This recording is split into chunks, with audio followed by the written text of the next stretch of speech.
아무리 죄를 지어도 판사 앞에 서는 그 순간에는 아무리 후회를 하고 발부둥쳐도 소용이 없음을 우리는 익히 알고 있지만 왜 그런지 하나님의 심판대 앞에 서는 것을 두려워하지 아니하고 내 마음대로 살아가는지 알 수가 없습니다.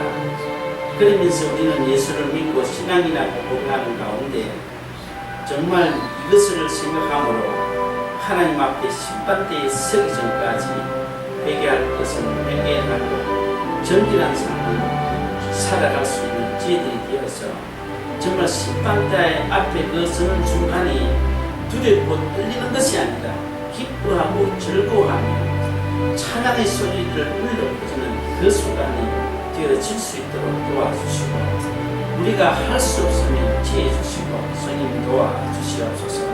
오늘 저희들이 한 마음으로 말씀을 읽었사오니 이 말씀 속에 거하시는 하나님의 은혜가 임하는 경험이 있게 하여 주시사 정말 그리스도인으로서 옳고 참된 믿음을 가지고 살아갈 수 있는 인간 능력이 되어질 수 있도록 도와주시옵소서. 주 예수 그리스도 이름으로 기도드립니다.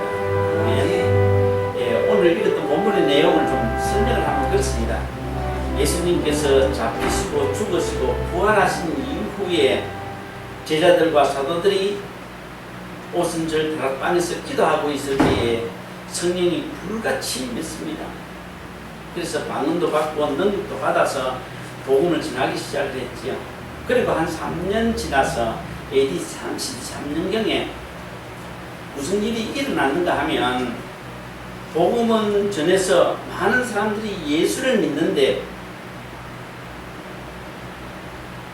헬라 유대인과 히브리 유대인 사이에 갈등이 생기기 시작을 했습니다.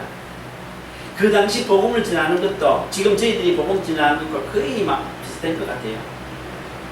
구제하고 봉사하고 도우면서 복음을 전했던 것 같습니다. 그런데 헬라파 유대인들이 가만히 보니 히브리파 유대인들을 더욱더 위하는 것 같고 자기는 소외되는 것 같은 느낌이 들었습니다.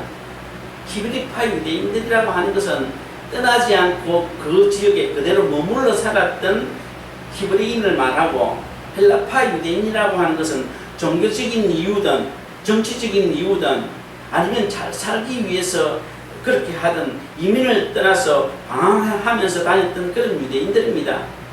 우리가 한국이 미국보다 더 부흥해서 만약에 한국으로 역이민을 갔다라고 했을 때에 한국에 사는 사람들이 우리를 천대하지 않아도 우리 스스로 그런 생각을 가질 겁니다.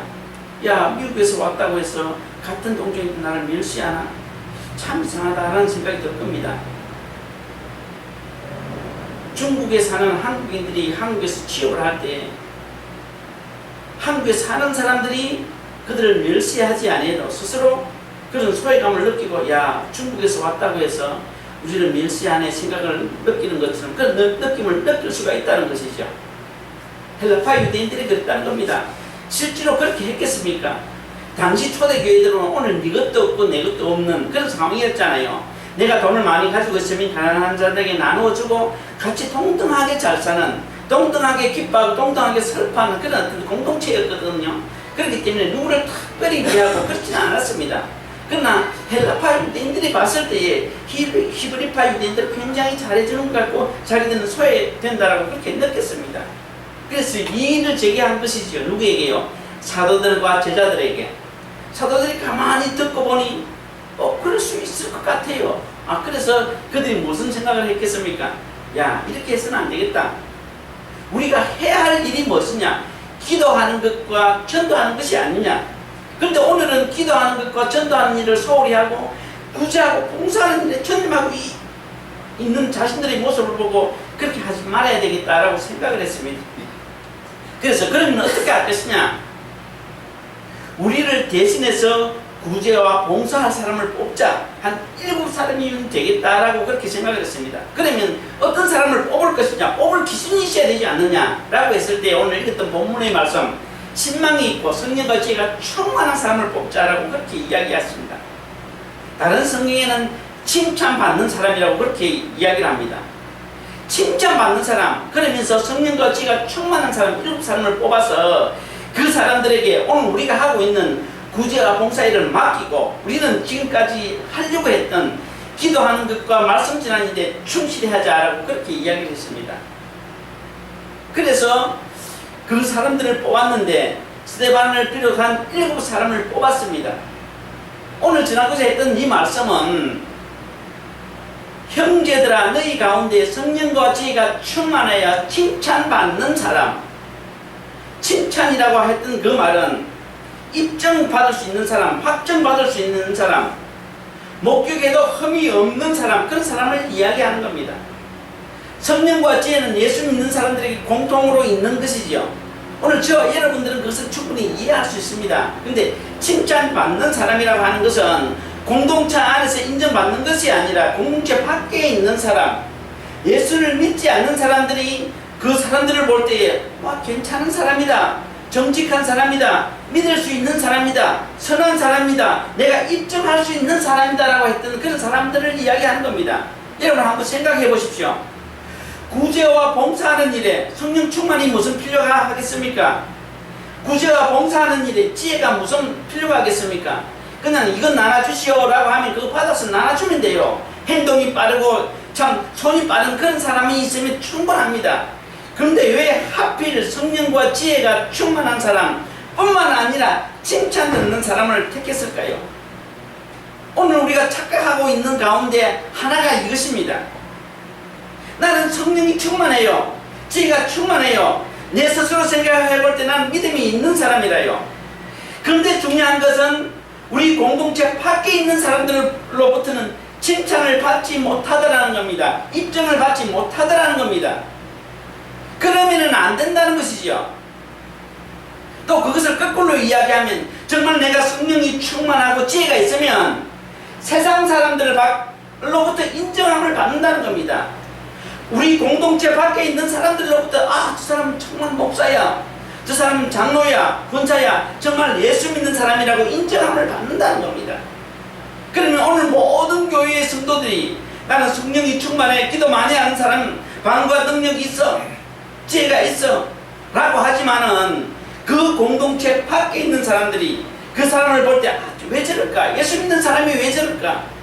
저것은 아닌데 라고 하면 무슨 말입니까? 성령과 지혜가 자기 스스로는 있다라고 하지만은 없다는 말입니다. 자기 도취에 빠져서 나는 성령이 충만한 사람이야, 지혜가 있는 사람이야 라고 한다는 말이죠.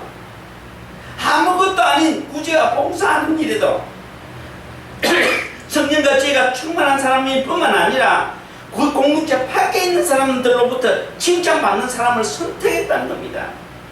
오늘 수많은 교회가 있고 그리스도인들이 있습니다. 어떻습니까? 교회 안에서는 다 목사요, 집사요, 권사요, 믿음이 있는 사람들입니다. 그런데 교회 밖에서는 인정을 받을 수가 있습니까? 도리어 지적을 받는 사람들이 얼마나 많이 있습니까? 그런 성령 충만한 지혜는 아무런 소용이 없다는 겁니다.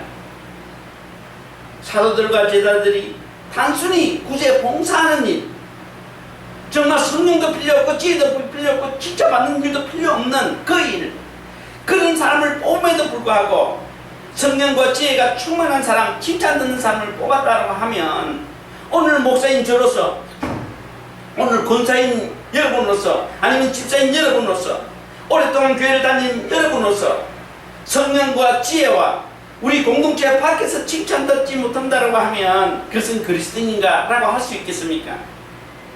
정말 그리스도인은 지혜가 있고 성령 충만하면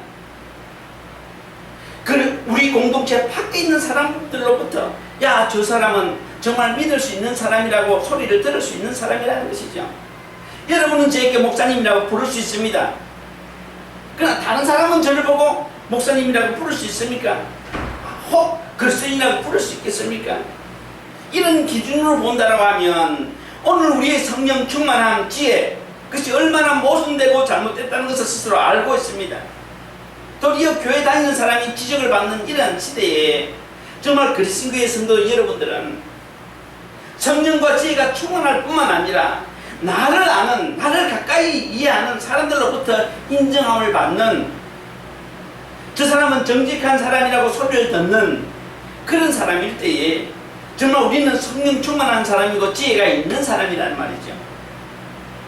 이것을 놓쳐버리면 우리는 그리스도인이 아니라는 겁니다. 내가 아무리 목사라고 발버둥 친다라고 할지라도 목사일 수 없다는 겁니다. 성령과 지혜가 충만하지 않는데 어떻게 목사일 수 있겠습니까? 단지 직업적으로 목사인 직업을 가지고 있는 사람일 뿐이라는 것이죠. 그래서 오늘 이 말씀이 주는 마지막 결론은 무엇입니까?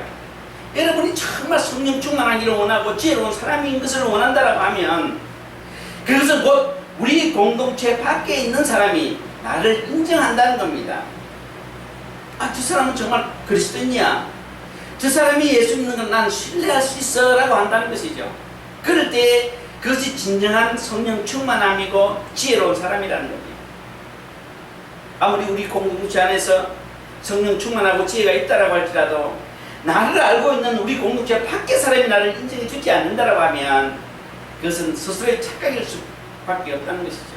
그래서 오늘 우리 성경 성도들은 성령과 지혜가 충만할 뿐만 아니라 나를 아는 밖에 있는 모든 사람들이 저 사람은 괜찮은 사람이야. 교회 다니는 것, 안 다니는 것, 아니면 목사인 것, 그런 것을 모른다라고 할지라도 굉장히 신뢰할 수 있는 사람이야. 믿음이 가는 사람이야. 내가 저 사람은 증명할 수 있어. 저 사람은 인정할 수 있어. 그럴 때에 하나님의 영이 정말 내 속에 임재한 그런 경험을 하게 될 것이고 그리스도인의 삶을 살아갈 것입니다. 그래서 성령 충만하고 지혜가 넘치는 그리스도인의 삶을 산다는 것은 공동체 밖에서도 인정을 받는 그리스도인일 때 그것이 가능하다는 거예요. 그래서 사도들과 제자들은 손 빠른 사람을 찾는 것이 아니고 눈치 빠른 사람을 찾는 것이 아니고 성령 충만하고 지혜가 많은 사람일 뿐만 아니라 공동체 밖에서도 괜찮은 사람이라고 인정을 받는 그런 사람. 그래서 스데반을 위시한 나머지 6명을 뽑았습니다. 그래서 스데반이 어떻게 합니까? 성령과 지혜가 충만하여 칭찬받는 사람으로서 그런 순교를 당했습니다. 그것이 진정한 그리스도인입니다. 그가 만약에 성령과 지혜가 충만하지 아니하고 정말 세상 사람들로 칭찬받지 않는 사람이라고 하면 순교당하지 않았습니다. 얼마든지 비켜갈 수 있는 길이 참 많았을 것입니다. 그러나 그리스도인은 건강히 살기 위해서는 기꺼이 그 순교의 제물이 되었다는 것입니다. 스데반 집사가 죽고 난 뒤에 스데반 집사는 참 나쁜 사람이야.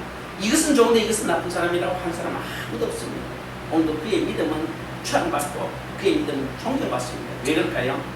성령과 지혜가 충만할 뿐만 아니라 공동체 밖에서도 그런 예수 믿는 사람, 그런 크리스찬의 인정함을 받기 때문에 그렇습니다. 이 말씀은 기회가 있어서 함께 우리가 기도하겠습니다.